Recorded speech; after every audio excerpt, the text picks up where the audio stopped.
تیسری شخصیت ممتاز عالم دین جناب مفتی خلیل احمد یوسفی صاحب تشریف فرمائے. ذرا مفتی صاحب یہ بتائیے کہ بابا سماسی رحمۃ اللہ علیہ ظاہر ایک تو تعلق آپ کا خاص طور پہ اپنے شیخ طریقت کے حوالے سے، اور اس کے ساتھ جب یہ تربیت آپ کی اس نہج کو پہنچ گئی تو عبادات میں آپ بے انتہا منہمک رہا کرتے تھے، اور استغراقی کیفیت کا یہ عالم تھا کہ دنیا میں ہے لیکن دنیا میں نہیں. وہی بات ہے نا کہ آپ مجلس میں ہوتے ہوئے بھی مجلس میں نہیں ہوا کرتے تھے، اور وطن میں رہتے ہوئے بھی اپنے سفر کو جو ہے وہ جاری رکھا کرتے تھے. ایگزیکٹلی وہ جو بات کی ہمیں ساری جتنی بھی تعلیمات ہیں اس میں یہ کہہ لیجیے کہ منبع اور مرکز بابا سماسی رحمۃ اللہ علیہ کی ذات اقدس ہمیں نظر آتی ہے.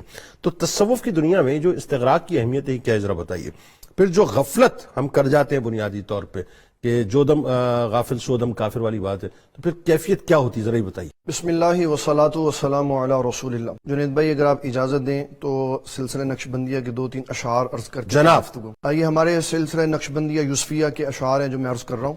اچھا سبحان اللہ، رحم کر یا رب محمد جان جاں کے واسطے، سید کونین شاہ مرسلاں کے واسطے، اللہ کر عطا آل محمد کی غلامی اے خدا، آمین. اہل بیت مصطفیٰ کے امتحان کے واسطے، سب صحابہ سے محبت کی سعادت کر نصیب، سب صحابہ کے امیر کارواں کے واسطے، اللہ الفت رامیتنی عشق سماسی کر نصیب، کملی والے کے مہکتے گلستان کے واسطے. سبحان اللہ. یا الہی بخش دے مجھ کو چہرہ تر کی بہار، خوشنما خوشرو منیر خوش بیاں کے واسطے. اللہ اکبر. عبادات کی بات، والذین یبیتون لربہم سجدا وقیاما. سبحان اللہ. قرآن مجید کہہ رہا ہے کہ اللہ تعالیٰ کے بندے اپنی راتوں کو سجدوں اور قیاموں سے سجاتے ہیں. سبحان اللہ. امام بخاری رحمۃ اللہ تعالیٰ علیہ کی بخاری شریف کی حدیث ہے 6502 نمبر. حضرت ابو ہریرہ رضی اللہ تعالیٰ عنہ فرماتے ہیں رسول اللہ صلی اللہ علیہ وسلم نے فرمایا وما یزال عبدی یتقرب الی بالنوافل حتی احبہ. جب کوئی بندہ فرائض واجبات سنتوں کی پابندی کے بعد نفلوں کی کثرت کرتا ہے تو اللہ تبارک و تعالیٰ اس کو اپنا محبوب بنا لیتا ہے. اللہ. کوئی بھی دنیا کا شیخ دیکھیں گے دن میں بھی عبادت کر رہا ہے، رات میں بھی عبادت کر رہا ہے، اس کے بغیر اس کا اللہ کے قریب قرب کا کوئی تصور نہیں. سب سے پہلے یہ جاننا ضروری ہے کہ استغراق کیا ہے. کسی فکر یا خیال یا کلام میں غرق ہو کر غیر کو بھول جانا یہ استغراق کہلاتا. ٹھیک.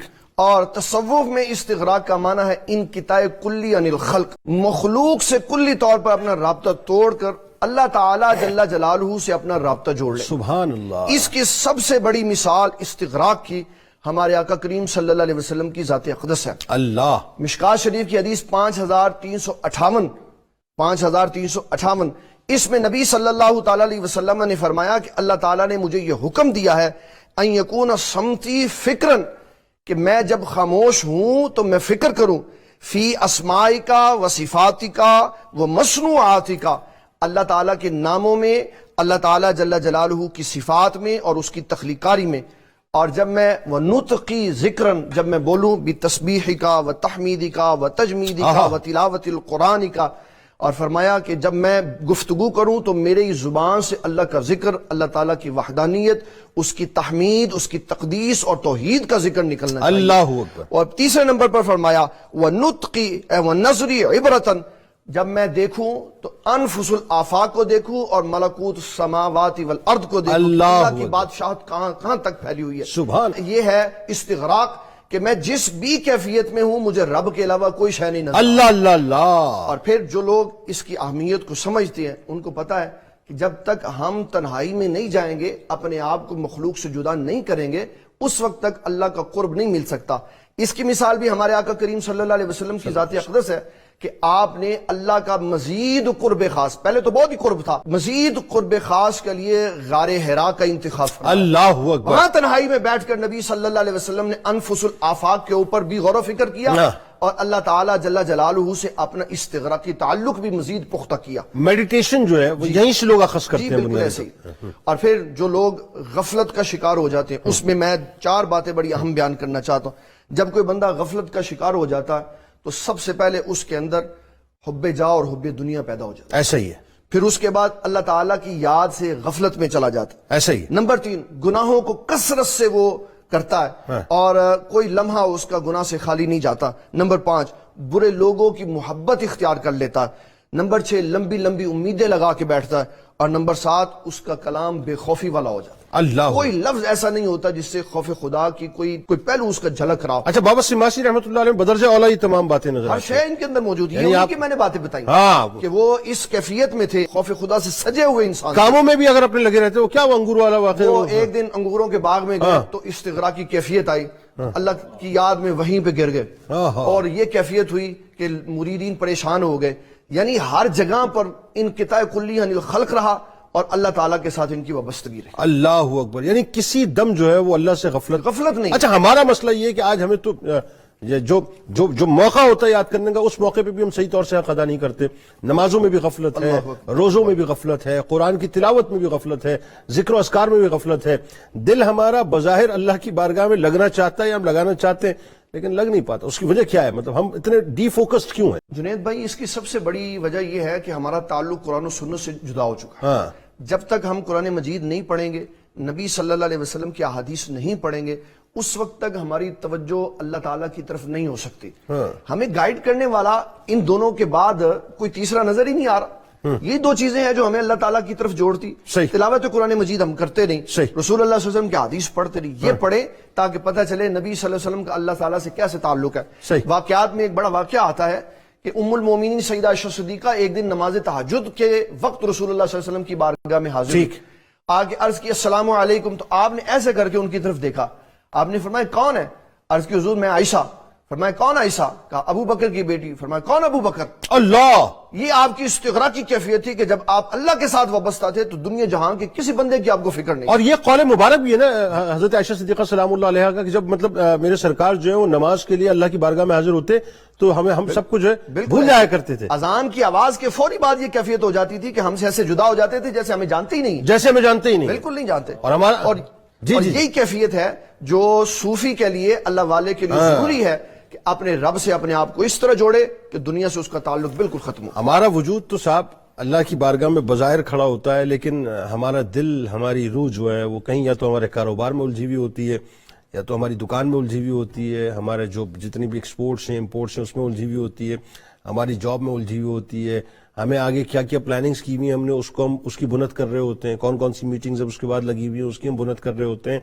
ایک لمحے سوچئے صاحب کہ وجود حاضر ہونے کے باوجود بھی اگر غیر حاضر رہے اور روح حاضر ہونے کے باوجود بھی غیر حاضر رہے تو پھر ایسی عبادتوں کا کیا فائدہ رہ جاتا ہے؟ لیکن بابا سماسی رحمۃ اللہ علیہ کیا بتلاتے ہوئے نظر آتے ہیں کہ وجود آپ کا کہیں بھی رہے لیکن ہر وقت آپ کی روح جو ہے بارگاہ خداوندی میں حضوری کی کیفیت میں رہے۔ مفتی صاحب آخر میں ذرا یہ بتائیے فائنلی کہ اس میں حضرت بابا سماسی رحمۃ اللہ علیہ کی ظاہر جو ہمیں پوری حیات طیبہ نظر آتی ہے، جتنی مصفہ، جتنی مجلہ اور خاص طور پہ شریعت کی جتنی سخت ترین پابندی نظر آتی ہے، پھر آپ دیکھ لیجیے آج سلسلہ نقشبند میں آپ دنیا بھر میں جہاں جہاں سلسلہ نقشبند کے پیروکار ہیں آپ کو بہت زیادہ شریعت کی پابندی ان کے نظر آئے گی۔ خواجہ نقشبند کے بارے میں مطلب وہی کہ یعنی ایون کھانا پکاتے ہوئے بھی جو ہے کتنی احتیاط۔ تو ایک تو آپ کے اقوال زرین کے بارے میں بتائیے، آپ کی تعلیمات خاص طور پہ بتلائیے، اور جو آپ کے پھر اس کے بعد خلفاء جنہوں نے آپ کے سلسلے کو آگے بڑھایا ان کے بارے میں۔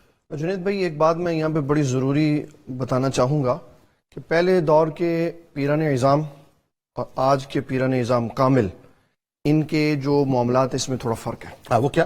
پہلے پیران اعظام زیادہ مرید نہیں کرتے تھے، ٹھیک، ایک بندہ لیتے تھے اس کے اوپر محنت کر کے اس کو کامل بنا دیتے تھے، اس لیے کہ بد عقیدگی نہیں ہوتی تھی، یعنی اسی شخصیت کو روحانی امپائر بنا دیا، سب کچھ بنا دیتے تھے۔ آج کے پیران اعظام بہت زیادہ مرید اس لیے کرتے ہیں تاکہ مرید ساتھ وابستہ رہے، اگرچہ معاملات میں کمی رہے لیکن بد عقیدگی سے بچا رہے، اس لیے تھوڑا سا یہ فرق ہے۔ ٹھیک، تو حضرت بابا محمد سماسی رحمۃ اللہ تعالی علیہ کے جو بڑے بڑے نامور خلفاء ہیں جو آپ نے کامل اور اکمل بنائے، ان میں خواجہ محمد صوفی سخاری، خواجہ محمد محمود سماسی، خواجہ علی محمد دانشمند اور خواجہ امیر کلال رحمۃ اللہ تعالی علیہ، بڑے عظیم، یہ بھی سخاری تھے جی، یہ بھی بڑے عظیم بندے تھے، اور شیخ کی صحبت نے ان کو کامل اور اکمل اللہ۔ پھر ان کے جو اقوال زرعی ہیں وہ بہت خوبصورت، بہت باکمال ہے۔ ہاں وہ بتائیے نا۔ آپ فرمایا کرتے تھے کہ جب فوجی میدان جہاد میں جاتا ہے نا تو اس کے پاس اس کا ہتھیار ہوتا ہے، اگر ہتھیار نہ ہو تو وہ بیکار ہے، تو فرمایا اس طرح مومن کا ہتھیار ہے کہ وہ ہر وقت باوضو رہے. سبحان اللہ. یہ مومن کا ہتھیار ہے اور یہ نبی صلی اللہ علیہ وسلم کی حدیث مبارک ہے. سبحان اللہ. وضو مومن کا ہتھیار ہے, اس کو ہر وقت باوضو رہنا چاہیے. اچھا اس جملے کو, کمال جملے کو دو جملوں میں اور کھولیں کہ ہمارے یہاں بہت سے روحانی پرابلمز جو ہیں وہ صرف اسی وجہ سے ہوتے ہیں کہ ہم بے وضو رہتے ہیں. اس میں نبی صلی اللہ علیہ وسلم کی ایک حدیث مبارکہ عرض کر کے آگے چلوں گا. آپ نے فرمایا جو سردی کی شدت میں گرم پانی نہ ہو تو ٹھنڈے سے وضو کر لے, پھر قیامت والے دن اللہ تعالیٰ اس کو اپنے عرش کا سایہ عطا فرمائے. اللہ اتنا یہ خوبصورت معاملہ ہے.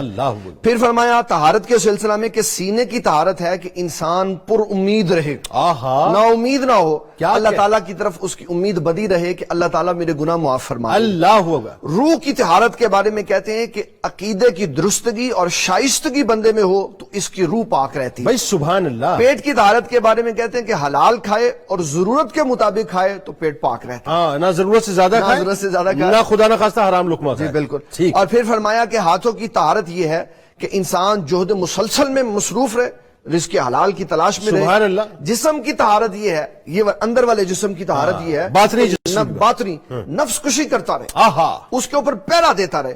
پھر فرمایا زبان کی طہارت یہ ہے کہ ہر وقت اس کو درود و سلام سے جاری رکھے. اللہ اکبر. اللہ. جو ہی زبان کو غفلت میں لے کے گیا, خاموش کر دیا, کسی لمحے میں بھی اللہ تعالیٰ کے ذکر سے اپنا تعلق توڑ دیا, تو پھر جب یہ سوئے گا تو ٹوٹا ہوا سوئے گا. جب یہ جاگتے ہوئے ذکر کے ساتھ وابستہ رہے گا نا, تو الذین یذکرون اللہ قیاما وقعودا وعلی جنوبہم, کھڑا ہوگا تو ذکر کرے گا, بیٹھے گا تو ذکر کرے گا. اس کا غلبہ نیند میں آ جائے گا, جب سوئے گا کروٹیں بدلے گا تو بھی اللہ کا ذکر کرے گا. یہ اس کی روحانی کیفیت ہوگی, اللہ تعالیٰ کے ذکر کے ساتھ وابستہ رہنے کی مکمل مجسم صفائی بن جائے گا. اچھا آپ دیکھیے جو گفتگو آپ فرما رہے ہیں, بابا سماسی رحمۃ اللہ علیہ کے جو اقوال آپ نے بیان کیے ہیں جتنے ربط سے, یعنی اگر میں ان کو اس طرح سے سمجھوں تو یہ تو بنیادی طور پہ صرف انسان بننے کا نہیں, بلکہ یوں کہیے کہ ولایت کے اعلیٰ ترین درجے پہ پہنچنے کا ایک مکمل سلیبس ہے.